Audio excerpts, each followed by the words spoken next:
Qarabağın Newcastle məğlub olmasından hamımızın xəbəri var. 6-1. El dilində desək, bu oyun Azərbaycan futbolçunun bir güzgü idi.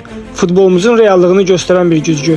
Razıyam, Qarabağ illərdir ölkəmizi Avropa arenalarında təmsil edir. Müəyyən uğurlar qazanır. Ancaq düşünürəm ki, Newcastle-la oyun göstərdi ki, arada hələ də fərq böyükdür. Və ortaya maraqlı sual çıxır. Bu fərq nədən yaranır? Ölkə futbolunda nə çatışmır? Birincisi, hər kəsin ilk ağlına gələcək cavab uşaq və gənclər futbolu, təbii ki.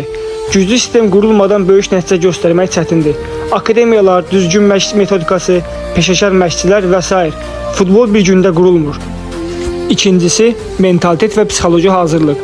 Böyük komandalara qarşı oynayanda futbolçu özünə inanmalıdır. Qorxu yox, cəsarət olmalıdır. Bəzən biz oyuna artıq məğlub psixologiyasıyla çıxırıq. Nəticəsində isə meydanda qəbullanmağa məcburuq. Üçüncüsü, rəqabət mühiti. Güclü liqalarda hər həftə çətin oyunlar olur. Hər səhv cəzalandırılır. Bizdə isə çempionluq mübarizəsi çox vaxt məhdud sayda komanda arasında olur. Olmur desək daha məntiqə uyğun olar. Nəticədə isə rəqabət olmayanda inkişaf da dayanır. Və nəhayət sonuncu, dördüncüsü. Oyun tempi, belə desək oyun sürəti. Avropa futbolunda sürət tamam başqadır. Topun hərəkəti, qərar vermə sürəti, fiziki mübarizə, hamısı daha yüksək səviyyədədir. Bizdə isə tamamilə əksi yaşanır. Zəif oyun tempi, sürətli qərar qəbul edə bilməmə bacarığı və s. və ilaxır. Nəticəni xeyrimizə götürsək, bu məğlubiyyət faciə deyil. Əksinə, dərs çıxarmaq üçün gözəl nümunədir.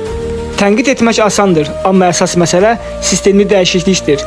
Futbolu inkişaf etdirmək istəyiriksə, uzun müddətli plan, investisiya və real rəqabət lazımdır.